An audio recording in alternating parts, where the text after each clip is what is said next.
And the federal government has responded to criticisms following from Obasanjo regarding the 15.6 trillion naira Lagos-Calabar Coastal Highway project. Obasanjo had described the project as a misplaced priority in his book. Countering his claims, the Minister of Works, David Umahi, states that the project is transparent and not wasteful or corrupt. Umahi emphasizes that the project is one of President Tinubu's 4 legacy projects.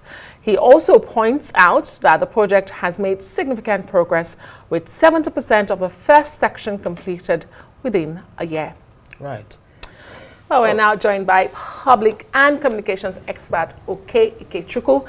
He's also the executive director of Development Specs Academy. Thank you so much for being on the news tonight. My pleasure. Now, when you hear the works minister insist that this project has been transparent and it's one of the legacy projects of this administration, then you hear on the other hand from former President Olusegun Obasanjo calling it wasteful and corrupt. Where does the balance lie between necessary infrastructure and misplaced priorities? And if this project was so transparent as the administration is claiming, why do you think that skepticism has been high about it? I mean, we've heard from Atiku, former vice president, about this project. We've heard from former President Olusegun Obasanjo, and some Nigerians who don't see the need for it. Well, I think the matter of the value of that project revolves around priorities and perspectives. I would not want to take on Atiku's position for 2 reasons. Number one, he's in the opposition. Number two, he said it was bad. I'm not sure there were details. Necessary infrastructure, from whose perspective? If you take that money and deal with rails for the southeast, it will have greater impact on trade and investment, among other things. So it will seem to me to be largely of perspective. Is it a national priority now? What is it that will be delivered if that road is finished? That will make such a dramatic difference that will warrant that degree of financial intervention. So I'm concerned. Obasanjo has spoken based on his own idea of what should be national priorities. Umahi has defended, if you remember right from the beginning, there was some controversy. Some people challenged the minister, that certain processes were not followed. I'm not sure how all of that played out. But the critical issue on the table is national development. Will that project, when completed, drive the economy to the extent it's expected to drive, given the amount of national resources that's put into it? The jury is out on that. If I say no, it means I'm sure, and that would be a lie. If I say yes, it will also mean I'm sure. That would be a lie. My concern, if you look at the terrain, what it will take to build a road around that, it involves a lot of, you're dealing with soil that's not really soil, silt, alluvium, etc. What is it that will happen on that track to warrant that expense? There might be something I don't know that's the reason why the federal government is following it, but I don't see it. As for Obasanjo's statements, maybe he has facts I don't have, but my take is that it will need to go beyond an assertion. If you say, for instance, this project, there's corruption, you have to marshal out details. At this point, this is what happened. Right today, this is what is happening.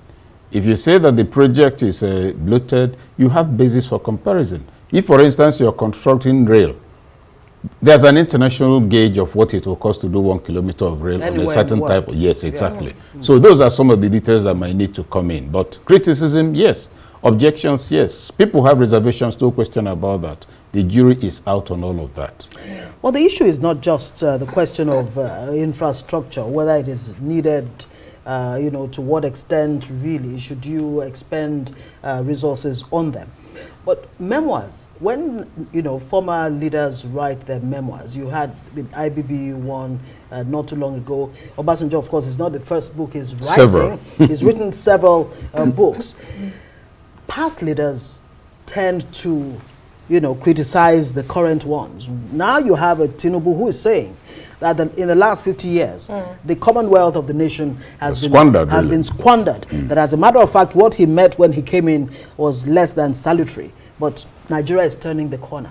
What do you make of this, tendency to want to criticize both past and present administrations? Look, the tendency is for any individual not to easily see fault with himself. Babangida himself, Obasanjo, you remember, criticized Babangida when he was head of state. And Babangida fired back that, look, this is like a commander who does not want to believe that anybody after him can also command well. It's a usual tendency. You glorify your tenure, you think there's something wrong going on. But over and above all of that, we must, in fairness to Obasanjo, admit two things. He always tries to act in the national interest. But when you look at it, you also sometimes find that that perception of national interest is only from his own perspective. Right. So I would tend to agree with him that there are issues on the table, certainly. You can't say we've not had corruption in the last, for quite a while. Like for almost forever. Forever. Yeah. And you also cannot deny that there are missteps, even by his own government. If you look at the time of the military era, the procurement, the setting of the national shipping lines, it's exciting that we set up shipping lines, but we bought the wrong type of ship. We went and procured ships some people ordered, but couldn't take any more because the V-shaped bomb of the ship was no longer in. It was now flat. Oh, wow. We celebrated that, or we procured the outdated equipment. Those are leadership missteps, but out of good intention. So the controversy will remain. I think that if I'm in that kind of position, I will emphasize more what the current leadership can improve on. Right. But to hammer on all that is strong, it also has a demoralizing effect. Yes, truth-telling is important, but a disposition to nurture and encourage is more significant. That, look, this is what I'm seeing, but this is what I think you can do about it. Hey, boy, yeah, the heat is on you. I'm not impressed with your performance, but look at where your strength is. Push it there. That's statesmanship, which is not to say he's not a statesman, but it can be better. You know, yesterday I was wondering, we haven't seen this Obasanjo letters in a while, particularly under the Tinubu administration, and then boom, it's in a book. It's in a book. But it's not just about past leaders. I mean, yes, we heard from former President Olusegun Obasanjo also saying that Nigerian leaders are being self-serving and transactional. But we have heard from an El-Rufai who says he knows those serving in President Bola Tinubu's administration who bought ministerial positions. What does that say about meritocracy in Nigerian governance and, you know, corruption that you highlighted? I don't know about meritocracy. Doesn't exist? It is rumored to exist. The Nigerian rumored to exist. El-Rufai that's talking, did he not, while he was minister, allege that they asked him for money in the National Assembly, if you recall? He did. Then the president asked him, go and declare this in public. He couldn't.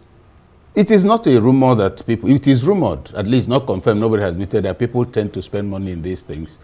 It's been there. And that's why you find that sometimes, even if you're not spending money, you're negotiating. If I'm given this position, this is what I'll give back to you. Why I say it's a rumor about meritocracy is that political parties drive their interest. And part of driving that interest is that whoever has worked for them gets some kind of reward. Now, that reward may come in spite of being incompetent. We've seen it happen over the years. It's not the case in every instance, but we've seen it happen over the years. And so, El-Rufai's allegation, one, is not new. It's not something a lot of people will doubt. It's not what most politicians will tell you is not true. But the issue is, what's the effect? The effect is that people are given responsibilities, not that they can't handle, they don't even understand. And to that extent, budgets are drawn, national projections are made, but without development in focus. How do you break the cycle? Because if you say, I mean, it's not rumored. How do we break this cycle? I'll talk about how to break the cycle by citing an apparently unrelated matter. You saw the Catholic bishops, they were asking him to hand over the schools. What happened when the schools were handed over in the past? They began to do well. That's how you break a wrong cycle, by taking the right paradigm and putting the right people. When Peter Obi handed over schools, what happened? Anambra began to pick first position across the country. So how do you break a cycle? Leadership resolution, leadership signaling. If you say, oh, this place is very rotten, everybody is misbehaving, the leader is the direction giver. If you come to my house, there's a lot of noise, the TV is full of oil, people are making noise, it's poor parenting. The parent does not need clearance from the children to set rules in the house. Leadership is the issue. And there's also a balancing act between wanting to compensate those who helped you, to government, and making sure that when you appoint them, they can actually deliver. But on that, this is where they get, very quickly, this is where they get it wrong. Look, I've helped you. Give me a better appointment. Put somebody else who knows how to deal with roads to do it. Put somebody in health.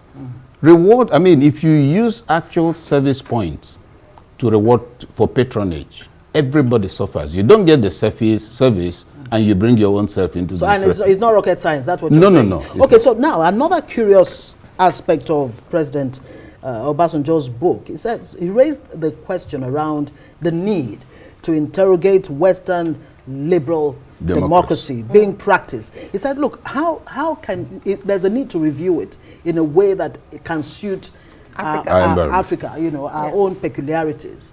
Is he talking about this homegrown democracy that we used to talk about, you know, some time back, that we have all abandoned? What do you make of this point? I wish he explained further, but I'll cite an example that's staring out in the face.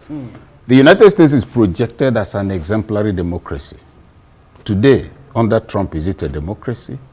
The nation is running on executive orders, one after the other, not through the parliament and the rest of it. So that's the question. When you speak of a democracy, you elect people. If, as a local government chairman, today, if I'm a local government chairman, I'm in a position to remove my traditional ruler. So the local government chairman, for instance, of the Oni of Ife, can dethrone him, in principle. Right. What's our culture? Is that how it works? What do our values rest on? That's one. Two, elections is different from endorsement. Are elections transparent here? Emerging for positions is also different from actually qualifying. If you hold party primaries and I pay and I get the ticket, the fact on the table is that it was my money that got me the ticket. So what we seem to be practicing, at least in the last 25 years of democracy, is government of the people who have money. For those who can support them with extra money, and the benefits, the patronage in terms of contract and appointments is also for them. So it's still government of the people, by the people, for the people, but the people are not the majority. Right. Okay. And therefore, that democracy, that non-inclusive democracy that's taking the name of the people in vain, I believe is what Obasanjo is complaining about. Some form of integration. I don't see how the traditional institutions will not be given some kind of constitutional role. I don't see how some of the structures, if you come to the East, you have town union presidents, all of them have to be integrated because that's who we are, in spite of and with democracy. He didn't elaborate, unfortunately. If he did, but it would have we'll been have good. to leave it there. Professor Ikechukwu is public communications expert and executive director of development specs. Join us.